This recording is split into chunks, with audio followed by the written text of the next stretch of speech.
자, 오늘은 사사기, 룻기를 공부하도록 하겠습니다. 우리는 지금 지난 시간부터 역사서를 공부하고 있습니다. 여호수아서부터 에스더까지 12권을 역사서다 이렇게 얘기를 하는데, 이스라엘의 역사를 열거해 놓은 거예요. 우리나라 이조 시대의 역사를 기록한 이조실록과 같은 그런 성격의 책이다라는 거죠. 그러나 분명히 이스라엘의 역사를 기록해 놓았지만은 하나님의 일하심이 거기에 드러나 있습니다. 거기에 사사들이 세워지고 왕들이 세워집니다. 여러 역사들이 일어납니다.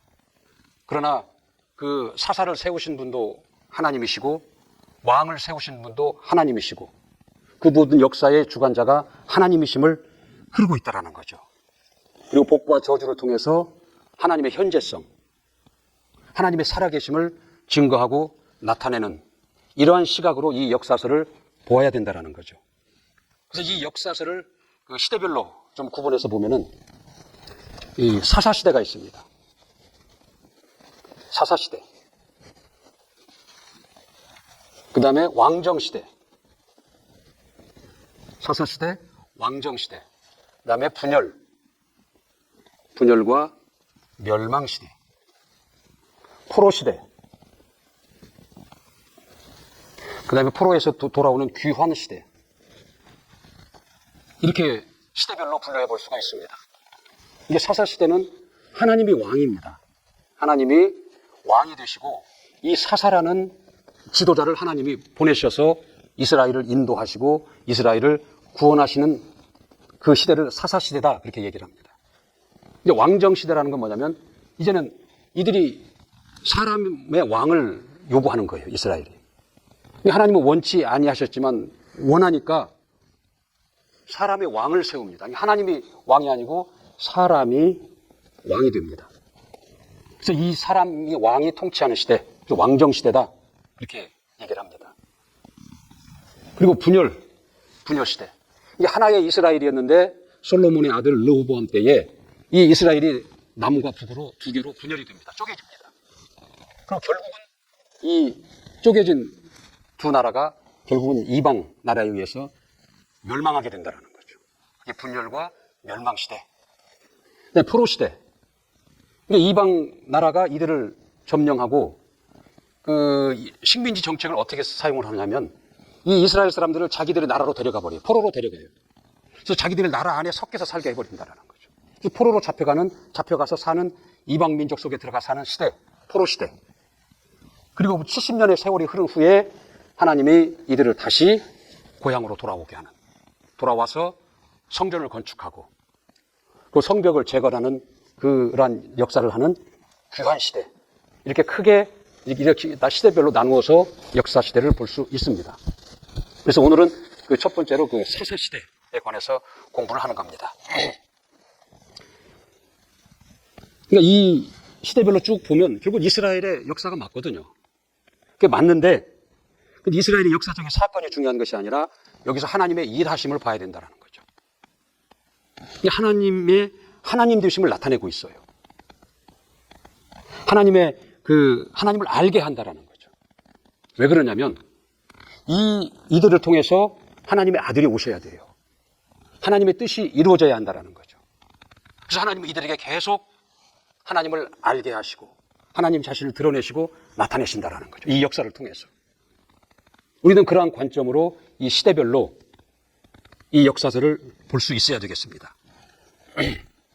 사사기를 보면 이제 이스라엘은 이제 전쟁을 다 끝내고 이제 각 지파별로 땅을 이제 분배를 받죠. 그리고 가나안 땅에서 하나님이 아브라함에게 약속하신 그 가나안 땅에서 정착하며 살아가기 시작합니다. 이 사사기라는 것은 여호수아에서부터 마지막 사사인 사무엘까지의 기간을 사사기라고 하는데 이때 이스라엘 사람들이 이 약속의 땅에 들어와서 이들이 어떻게 살아가는가 하는 그들의 생활상을 보여주는 내용입니다. 하나님 앞에 이들이 과연 어떠한 삶을 살아가고 어떠한 태도를 가지고 살아가는가를 보여주는 책이 사사기입니다. 그러나 이들은 그 여호수아라는 강력한 지도자를 이제 믿어버렸어요. 그리고 이제 땅에 안주하면서, 약속한 땅에 들어와서 안주하면서 서서히 하나님을 망각합니다. 하나님을 잃어버린다는 거죠. 그리고 하나님을 불순종합니다. 그리고 더 나아가서 이방, 신, 우상을 섬긴다는 거죠. 우리 한번 책을, 성경 보겠습니다. 2장, 사사기 2장 11절 12절. 사사기 2장 11절 12절 시작. 이스라엘 자손이여, 여호와의 목전에 악을 행하여 바알들을 섬기며 애굽 땅에서 그들을 인도하여 내신 그 열조 하나님의 여호와를 버리고 다른 신, 곧 그 사방에 있는 백성의 신을 쫓아 그들에게 절하여 여호와를 진노케 하였으되, 그랬거든요. 이들의 형편이 그렇다라는 거죠. 그래서 하나님은 이들을 징계하십니다. 이들 징계하셔서 그 주변 강대국을 통해서 이들을 힘들게 하는 거예요. 블레셋을 비롯한 주변 국가들을 통해서 그들이 침략당하도록 내버려 두시고 그들을 핍박받도록 내버려 두신다라는 거죠. 이 하나님의 징계가 그들에게 있는 겁니다. 2장 14절로 다시 한번 볼까요?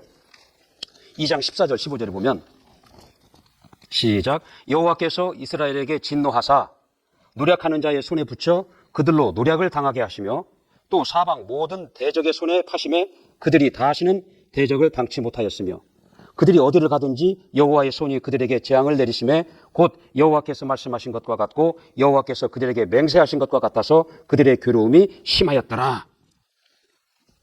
하나님 이들에게 이렇게 징계하신다라는 거죠.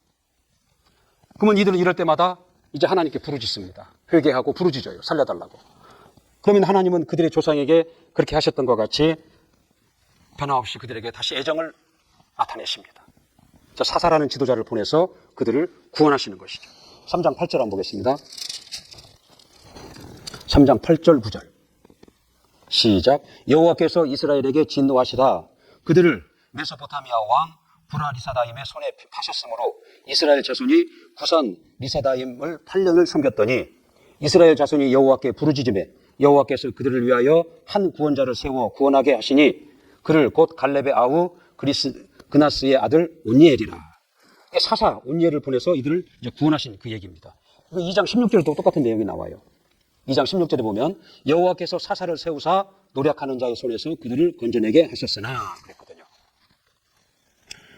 이제 구원하시는데 이들이 깨닫고 회개하고 하나님께 부르짖을 때 이들을 다시 구원하시는데 사사를 보내서 구원하신다라는 거죠. 이게 사사는 왕이 아니에요.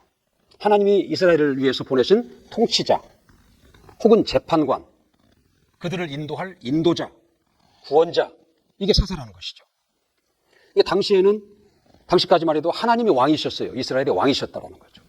왕이신 하나님이 이스라엘을 구원하시기 위해서 보내신 자, 그가 사사였다라는 거죠. 그러니까 첫 번째 사사는 모세예요. 그러니까 모세도 사사고 여호수아도 사사예요. 하나님이 보내셨잖아요. 그 이스라엘 백성을 구원하시고 그들을 인도하실 자로 처음에 모세를 부르셨고 그다음에 여호수아를 부르셨잖아요. 그래서 사사들이 계속 이어지고 결국에는 그 사무엘이 마지막 사사가 됩니다. 그 사무엘 이후에는 그 사울 왕이 세워지기 시작한다. 왕정 시대가 시작이 되는 겁니다. 그래서 모세부터 사무엘까지를 그 시대를 사사 시대다. 그렇게 우리는 분류를 하는 것입니다. 자, 17장 6절 한번 보겠습니다. 사사기 17장 6절. 시작. 그때에 이스라엘에 왕이 없으므로 사람마다 자기 소견에 옳은 대로 행하였더라. 사람마다 자기 소견에 옳은 대로 행하였더라 그랬어요. 왕이 없으면 하나님이 이제 더 이상 왕이 아니시다라는 거죠. 그 사람마다 자기 소견에 옳은 대로 행하였더라 이렇게 나와 있습니다. 그러니까 이들이 이제 왕이 없으므로 자기 소견에 옳은 대로 행합니다.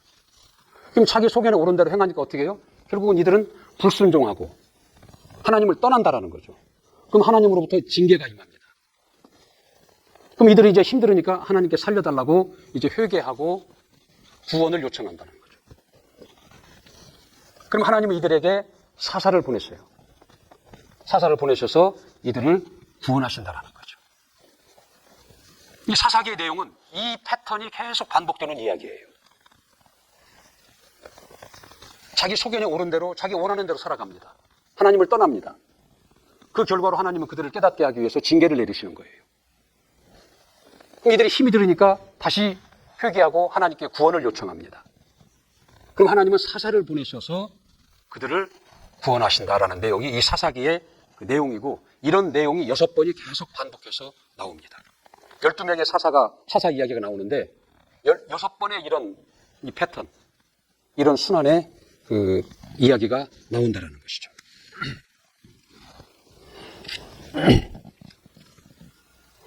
그러니까 하나님 앞에 범죄, 죄로 말미암은 결과, 그 결과에 대한 저들의 회개와 그 구원, 이런 내용이거든요. 그러니까 그 하나님 앞에 하나님을 떠난 것, 하나님을 불순종한 것이 그게 죄예요. 그럼 그 죄에는 반드시 결과가, 고통이라는 결과, 징계라는 결과가 있다는 거죠. 그리고 거기서 돌이켜서 회개하고 그들이 다시 구원을 요청할 때, 그들이 하나님의 말씀에 순종할 때는 복이라는 결과가 그들에게 또 나타난다는 거죠. 이런 흐름을 보이고 있는 게 사사기입니다. 당시 사사들의 활약을 보면은 12명의 사사의 활약 이야기가 나오죠. 사사는 그 신분이나 능력이 그 특별한 사람이 아니에요.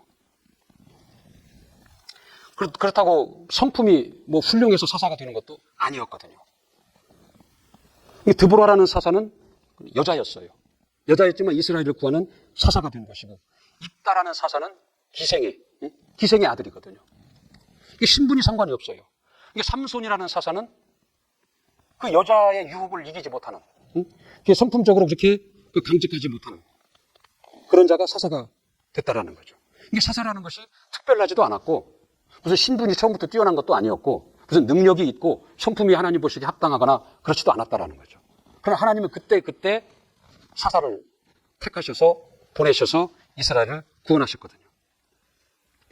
이처럼 그들이 특별한 신분도 없고 흠이 있고 연약할지라도 그들의 믿음과 그 순종과 그 충성됨을 하나님은 보시고 그들을 세우셔서 이스라엘을 구원하게 하셨다는 거죠. 하나님은 그들을 택하셔서 그들에게 하나님의 영을 부으셔서 그 힘으로 하나님께서 기대하시는 일을 하도록 하신 것입니다. 자, 3장 10절에 한번 볼까요? 사사기 3장 10절에.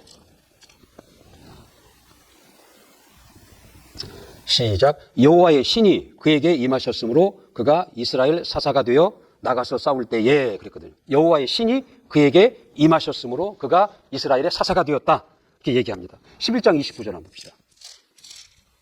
11장 29절에 보면 시작. 이에 여호와의 신이 입다에게 임하시니, 입다가 그랬거든요. 그러니까 여호와의 신이 임함으로 인해서 그들이 그 여호와의 그 하나님의 사사가 되는 거예요. 그 14장 19절에 똑같은 내용이 나옵니다. 14장 19절에도 보면 여호와의 신이 삼손에게 크게 임하심에 삼손이 그랬거든요. 이들이 특별하지도 않고 훌륭하지도 않고 뛰어난 신분도 아니지만, 특별한 신분도 아니지만 하나님이 그들을 택하셔서 하나님의 신을 그들에게 부으심으로 그들이 하나님이 원하시는 일을 했다라는 거죠. 이게 사사입니다. 하나님은 지금까지 우리가 창세기부터 쭉 여기까지 오면서 보면은 사람을 택하셔서 하나님의 일을 진행하십니다. 처음에 하나님께서 남자와 여자를 지으셨죠. 그 수많은 남자와 여자가 이 땅에 충만할 때 그 중에서 하나님은 아담을 택하십니다. 아담을 택하시죠. 그리고 아담의 이후에 수많은 사람이 있었지만 거기서 노아를 택하십니다. 노아 이후에 수많은 사람들이 있었지만 거기서 아브라함을 택하시죠. 아브라함 이후에 모세, 그다음에 여호수아가 오늘 얘기하는 여러 이제 그 사사들을 택하십니다. 사사들. 그 이후에는 이제 여러 다윗 왕, 다윗 왕을 비롯한 여러 왕들을 택하신다는 거죠.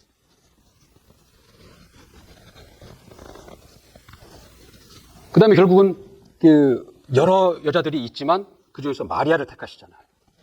마리아를 택하시고 그를 통해서 하나님의 아들 예수 그리스도가 오신다라는 거죠.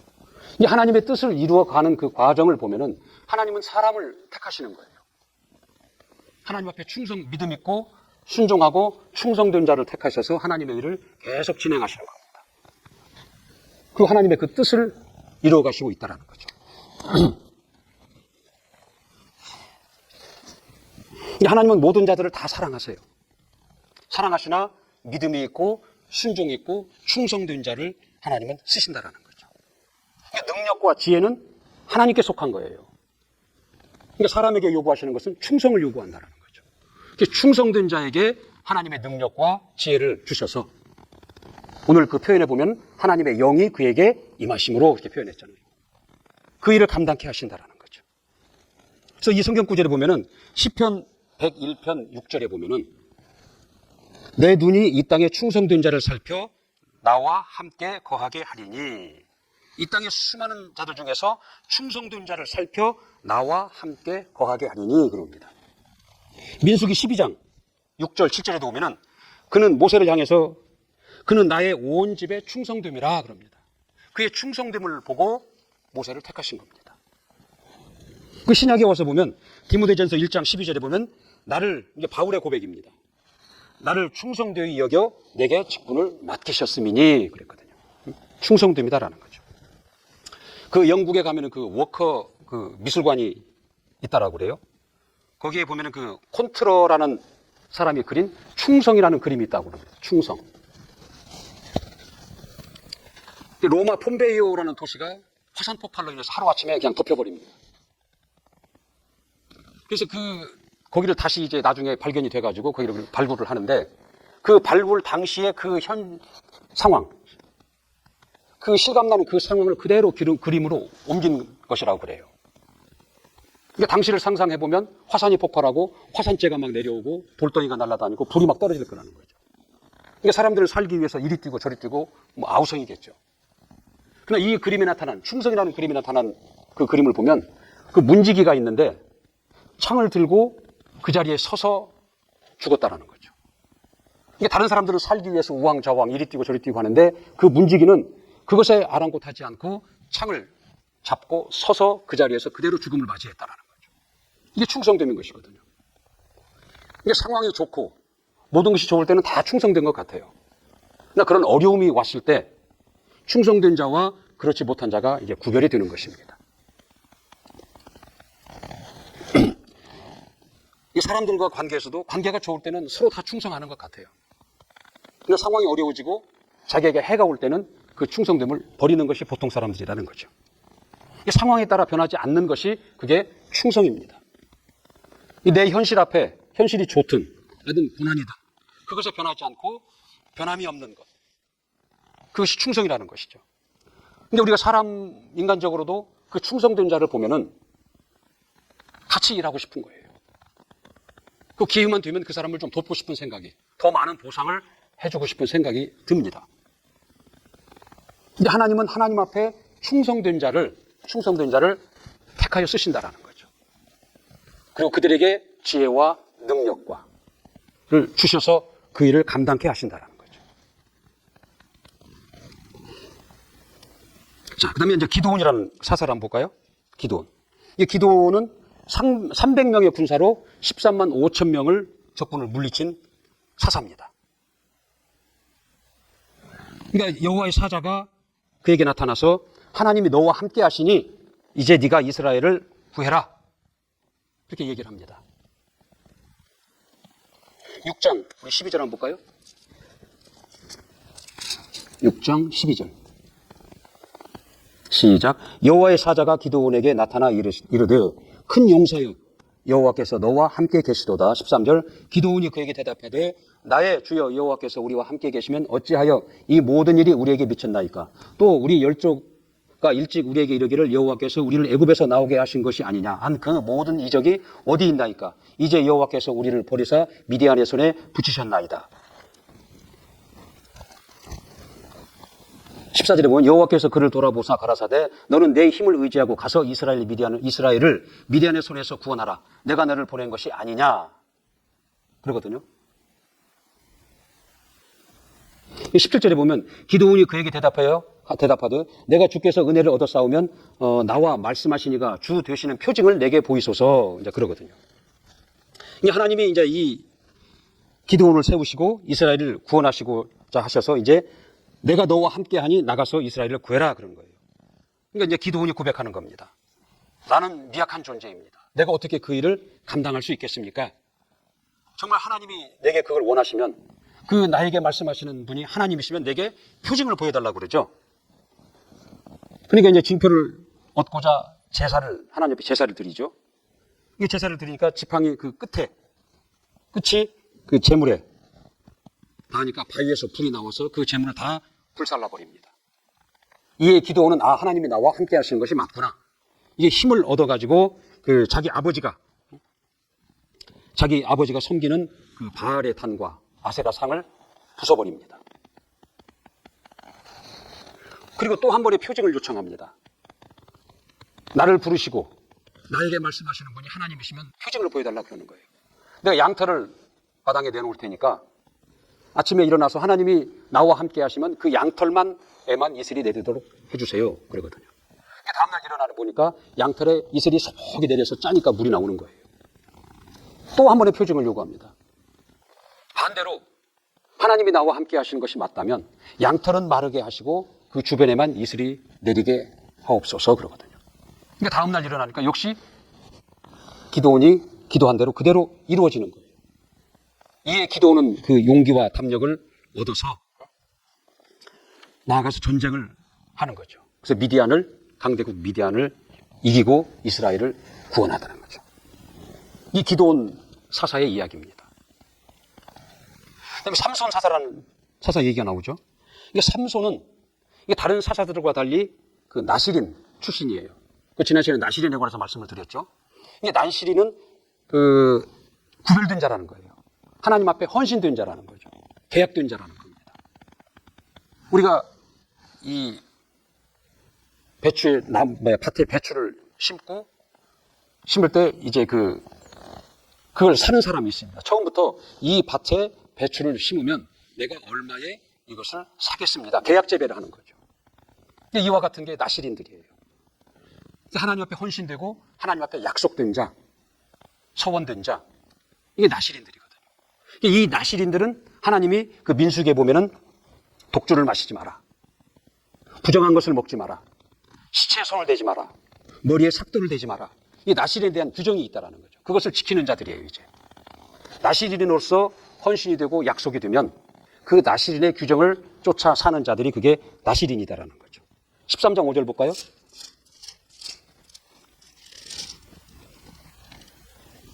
13장 5절 시작. 보라, 내가 잉태하여 아들을 낳으리니 그 머리에 삭도를 대지 말라. 이 아이는 태어나옴으로부터 하나님께 바친 나시린이 됨이라. 그가 블레셋 사람의 손에서 이스라엘을 구원하기 시작하니라 그랬거든요. 이게 나시린 출신이 이게 삼손 사사라는 거죠. 그러나 삼손은 그 나시린답지 못해요. 그 품행이 나시린답지가 못하다는 거죠. 그 율법에서 그 많은 이방 여인과 결혼을 합니다. 그리고 죽은 시체를 만진다라는 거죠. 나시린의 규정을 어깁니다. 결국은 이방인 여자에게 끄임을 받아서 그 머리에 삭도가 되어지는 거예요. 결과적으로 뭐예요? 하나님의 신이 그에게서 떠나버린다는 거죠. 신이 떠나고 눈이 뽑히는 치욕을 당합니다. 나시린이요 하나님이 세운 사사인데 그런 치욕을 당한다는 거죠. 우리가 영화나 다른 데서 보면은 그런 얘기가 나오죠. 삼손의 힘은 어디서 나오냐? 머리카락에서 나온다고 얘기를 합니다. 그렇지 않아요. 삼손의 힘은 어디서 나오냐면 하나님의 영이 임하심으로 그에게서 힘이 나오는 겁니다. 우리 16장 20절 한번 볼까요? 16장 20절 시작. 드릴라가 가로되 삼손이여 블레셋 사람이 당신에게 미쳤느니라 하니 삼손이 잠을 깨며 이르기를 내가 전과 같이 나가서 몸을 떨치리라 하여도 여호와께서 이미 자기를 떠나신 줄을 깨닫지 못하였더라 그랬더니 여호와께서 이미 자기를 떠나신 줄을 깨닫지 못하였더라. 그러니까 하나님의 영이 그에게서 떠나신 것을 깨닫지 못하고 여전히 힘이 있는 것으로 착각을 한다라는 거죠. 그러니까 머리가 잘라져서 머리에 삭도를 대서 힘이 빠진 것이 아니라 하나님의 신이 그에게 떠남으로 인해서 그가 하나님의 힘을 잃어버린다는 거죠.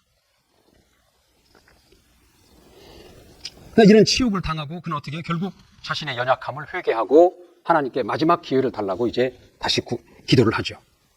이제 하나님께 부르짖으니 하나님은 그의 그 간구를 들으시고 그를 통해서 이스라엘을 다시 구원하십니다.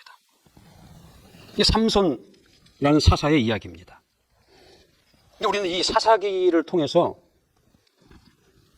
볼 수 있는 건 뭐냐면 사사기뿐만이 아니라 앞에서 쭉 보아왔던 그 성경을 통해서 우리가 볼 수 있는 것은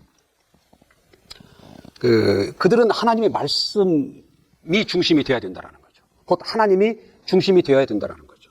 그래서 그 하나님, 곧 하나님의 말씀에 순종할 때는 그들이 복을 받았고 모든 것이 형통했고 하나님을 떠나고 하나님을 불순종했을 때는 그들에게 저주가 임한 것을 우리는 쭉 볼 수 있습니다. 그러니까 하나님은 하나님 자신을 나타내십니다. 하나님은 하나님 자신을 나타내신다는 하나님의 하나님 되심을 나타내십니다. 어떻게 나타내세요? 말씀으로 나타내신다는 거죠. 그러니까 이 말씀을 믿는 것은 하나님을 믿는 거예요. 이 말씀을 순종하는 것은 하나님을 순종하는 것이다라는 거죠. 지금까지 이스라엘의 그 역사를 쭉 보면은 하나님의 말씀으로 하나님 자신을 나타내셨잖아요. 그래서 그들이 그 말씀을 믿고 순종할 때마다 하나님이 그들과 함께 하신 증거로 그들에게 복과 형통과 전쟁에서의 승리를 하게 하셨고 반대로 하나님을 떠나고 그 말씀을 불순종했다는 것은 하나님을 믿지 않는다는 거죠. 하나님을 떠난 겁니다. 하나님을 불순종한 겁니다. 그래서 그 결과로 전쟁에서 실패하고 그들에게 저주가 임한 것을 볼 수 있는 거예요. 사사기에서도 그걸 지금 보여주고 있는 것이다라는 거죠. 우리는 그래요. 만 가지가 아쉬운 자들이에요. 있으면 있는 대로, 없으면 없는 대로 아쉬움이 많다라는 거죠. 그래서 우리가 이제 하나님을 알고 난 뒤로는 기도를 하고, 헌신을 하고, 봉사를 하고, 나의 수고를 해서 자꾸 하나님을 설득하려고 그래요.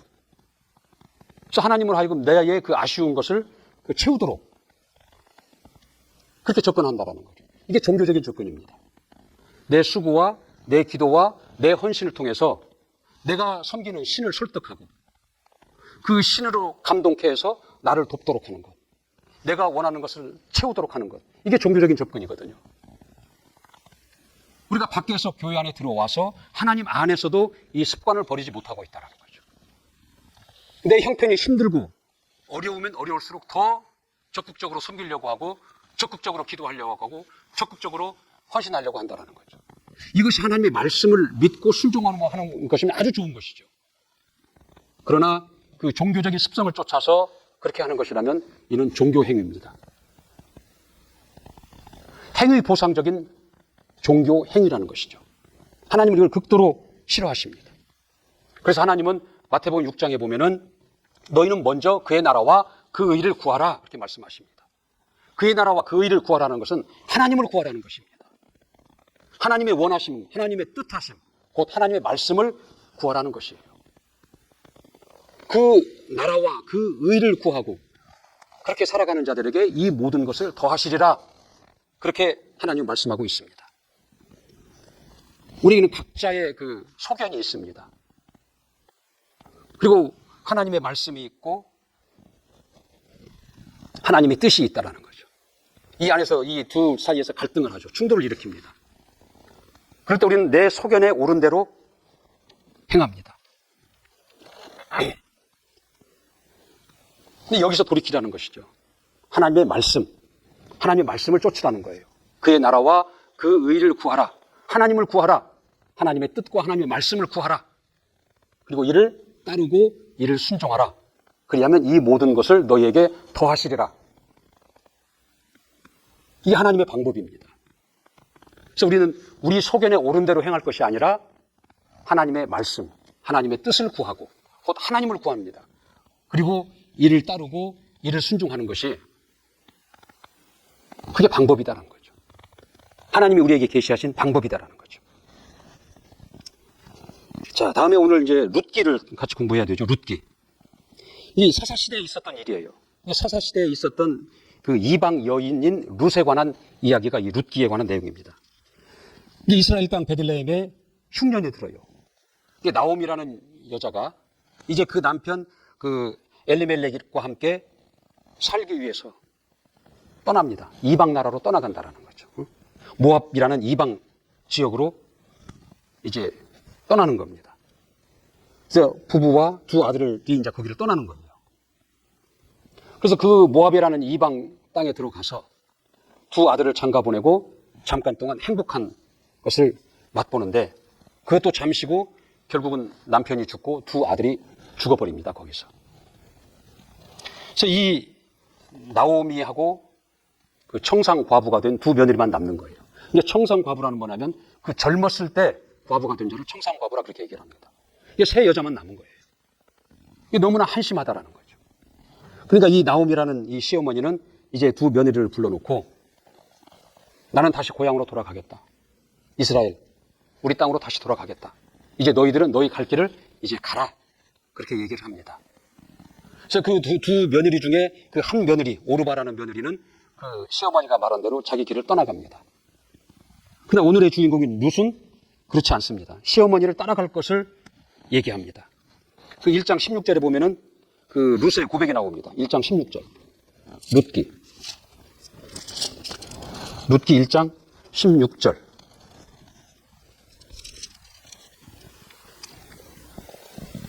18절까지. 시작. 룻이 가로되 나로 어머니를 떠나며 어머니를 따르지 말고 돌아가라 강권하지 마옵소서. 어머니께서 가시는 곳에 나도 가고 어머니께서 유숙하시는 곳에서 나도 유숙하겠나이다. 어머니의 백성이 나의 백성이 되고 어머니의 하나님이 나의 하나님이 되시리니 어머니께서 죽으시는 곳에서 나도 죽어 거기 장사될 것이라. 만일 내가 죽는 일 외에 어머니와 떠나면 여호와께서 내게 벌을 내리시고 더 내리시기를 원하나이다. 나오미가 룻에 자기와 함께 가기로 굳게 결심함을 보고 그에게 말하기를 그때서 그쳤다 그랬어요. 이 룻이라는 며느리는 자기 시어머니와 같이 모든 생사구락을 같이 하겠다라고 얘기를 한다는 거죠. 이게 사람들의 생각으로 보면은 이 룻이라는 여자의 생각은 잘못된 선택이에요. 그 홀로 과부가 된 시어머니와 두 여자가 어떻게 살아갈 수 있겠냐라는 거죠. 소망이 없는 선택을 한 거예요. 오히려 그 나옴이라는 그 며느리가 지혜로운 선택을 했다고 볼 수 있겠죠. 그 당시에 선택으로 볼 때는. 그러나 하나님의 관점으로 볼 때는 그 룻의 그 선택과 그 시어머니를 대하는 그 태도를 아름답게 보신 거예요. 이 하나님의 관점이거든요. 결국은 그가 이방 여인이지만 어떻게 되냐면 이스라엘의 유명한 왕, 다윗 왕이 있잖아요. 그 다윗 왕의 증조 할머니가 되는 거예요. 그런 선택을 받는다는 거죠. 이게 다윗의 왕이 됐다는 건 뭐예요? 예수 그리스도가 다윗의 가문을 통해서 예수 그리스도가 오시잖아요. 이게 예수 그리스도가 이 땅에 오시는 하나님의 뜻이 이루어지는 데에 족보에 오르게 된다는 거죠. 마태복음 1장 한번 볼게요. 1장 1절에. 마태복음 1장, 신약성경 마태복음 1장 5절 한번 봅시다. 5절. 자, 살모는 라합에게서 보아스를 낳고 보아스는 룻이 나오잖아요. 룻에게서 오벳을 낳고 오벳은 이새를 낳고 이새는 다윗 왕을 낳으니라. 이게 다윗 왕의 증조 할머니가 되는 거예요. 이방 여인인데 대단한 거 아니겠어요? 하나님은 이 룻이라는 여인의 그 시어머니를 대하는 태도와 그의 마음가짐, 그의 선택을 하나님은 보신 거예요. 그래서 그 예수 그리스도가 오시는 그 가게, 족보에 오르게 하신 것이다라는 거죠. 우리는 늘 선택을 하면서 살아갑니다. 지금 우리의 현실은 내 과거의 선택의 결과예요. 내 미래의 선택은 지금의 선택의 결과로 나타날 것입니다. 이게 무엇을 택하느냐라는 거죠.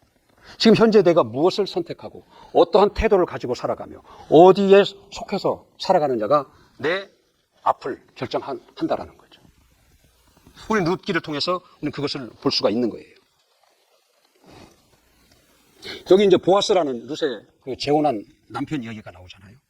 룻은 이방 여인으로서 도무지 이스라엘 백성이 될 수 없는 신분이다라는 거죠. 그런데 그가 이스라엘의 백성이 되고 하나님의 뜻이 이루어지는 통로가 되고 다윗의 증조모가 되는 데는 그 남편 보아스로 말미암는 겁니다. 보아스와 결혼함으로 인해서 그가 그러한 것을 얻게 된 거예요. 이게 이 보아스는 그 예수 그리스도의 비유입니다. 예표라는 것이죠. 이게 보아스가 이 룻을 신부로 받아들임으로 인해서 그와 결혼함으로 인해서 이 모든 것이 이루어진 거예요. 우리는 예수 그리스도와 결혼한 예수 그리스도의 신부입니다. 그래서 서양에서 보면은 이 미스 리가 있는데 미스 리가 이 미스터 킴과 결혼을 하면은 이 성이 바뀌어요. 어떻게 바뀌어요? 미세스 킴으로 바뀝니다. 이 미스 리라는 여자가 미스터 킴이라는 남자와 결혼을 하게 되면 이 성을 잃고 미세스 킴이라는 남편의 성을 따른다는 거죠. 그리고 남편의 모든 것을 같이 소유하는 거예요. 남편의 것이 자기 것이 된다는 거죠. 그러니까 우리가 이 침례를 받고 예수 그리스도와 연합을 함으로 인해서 예수 그리스도의 의가 내 의가 되는 겁니다. 예수 그리스도의 생명으로 내가 영생하는 자가 되는 거예요. 예수 그리스도의 아버지를 내 아버지라 하나님의 자녀가 되는 것입니다. 자녀의 권세를 가지는 것이다라는 거죠. 예수 그리스도의 나라가 내 나라가 되는 거예요. 예수 그리스도의 이름을 우리는 가지게 됐다라는 거죠. 우리가 예수를 믿는다라는 것, 예수를 영접했다라는 것은 그러한 것을 얘기하는 것입니다. 이 보아스는 예수 그리스도의 예표로서 룻이 이 보아스와 결혼함으로 인해서 그 보아스의 그 모든 것을 가진 자가 되었다라는 거죠. 그래서 결국은 이스라엘이 아닌 그 이방 여인으로서 아까 얘기한 그러한 것을 그는 얻게 되었고 그렇게 쓰임을 받게 된 것이다라는 거죠. 이게 아까 읽은 룻의 그 고백은 뭐냐면 그 예수 그리스도를 따르는 예수 그리스도의 신부된 우리의 고백인 거예요. 그게 그렇게 돼야 된다는 거죠. 우리 1장 16절 17절 우리 다시 한번 읽어봅시다. 시작. 룻이 가로되 나로 어머니를 떠나며 어머니를 따르지 말고 돌아가라. 강권하지 마옵소서. 어머니께서 가시는 곳에 나도 가고 어머니께서 유숙하시는 곳에서 나도 유숙하겠나이다. 어머니의 백성이 나의 백성이 되고 어머니의 하나님이 나의 하나님이 되시리니 어머니께서 죽으시는 곳에서 나도 죽어 거기 장사될 것이라. 만일 내가 죽는 일 외에 어머니와 떠나면 여호와께서 내게 벌을 내리시고 더 내리시기를 원하나이다. 이게 그 오늘날 이 룻의 고백이지만 룻이 그 시어머니에 대한 고백이지만 오늘날 그리스도의 신부된 우리 성도들의 이 고백이기도 한다라는 거죠. 신랑 되신 예수 그리스도에 대한 우리의 그 고백이기도 한다라는 거죠. 신약 성경 우리 마태복음 10장 38절 한번 봅시다.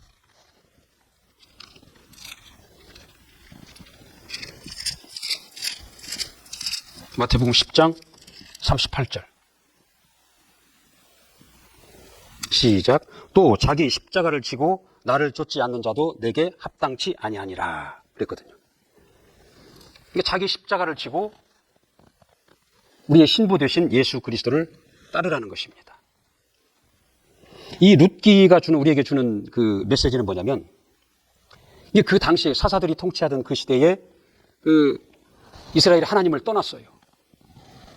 하나님을 떠나서 도덕적으로 타락했고 우상을 숭배하고 각자 그들의 소견에 오른 대로 행하였던 참으로 그 암울하고 어두움이 가득한 그런 시대였더라는 거죠. 그때의 그 한 줄기의 그 빛과 같은 어두움 가운데 비추는 한 줄기의 빛과 같은 이야기가 이 룻이라는 여인의 이야기입니다. 이 하나님이 원하시는 선택, 하나님이 원하시는 그 성품을 가지고 하나님이 기뻐하시는 삶을 사는 자에게 어떠한 결과가 있는가를 그 보여주는 것이 이 룻기의 내용입니다. 그러니까 우리가 쭉 지금까지 보면은 하나님은 하나님 자신을 나타내십니다. 하나님의 성품을 나타내시고 하나님의 모든 것이 하나님의 주관자이심을 나타내신다라는 거죠. 말씀으로 나타내십니다. 그래서 그 말씀을 믿는 자가 하나님을 믿는 것이고 그 말씀을 순종하는 자가 하나님을 순종하는 자가 되는 것입니다. 그래서 그런 자들에게 약속이 있다는 거죠. 복이라는 약속이 있다는 것이죠. 그 반대가 될 때는 저주라는 약속이 있다는 거죠. 우리는 내가 어떻게 하나님을 믿느냐, 내가 어떻게 하나님을 순종하느냐, 하나님의 말씀을 믿는 것이고 하나님의 말씀을 순종하는 것입니다. 그럼 거기에 약속된 것이 우리에게 응한다라는 거죠. 약속이 이루어진다라는 것입니다. 그것이 너희는 먼저 그의 나라와 그 의를 구하라 하는 그러한 말씀의 의미입니다.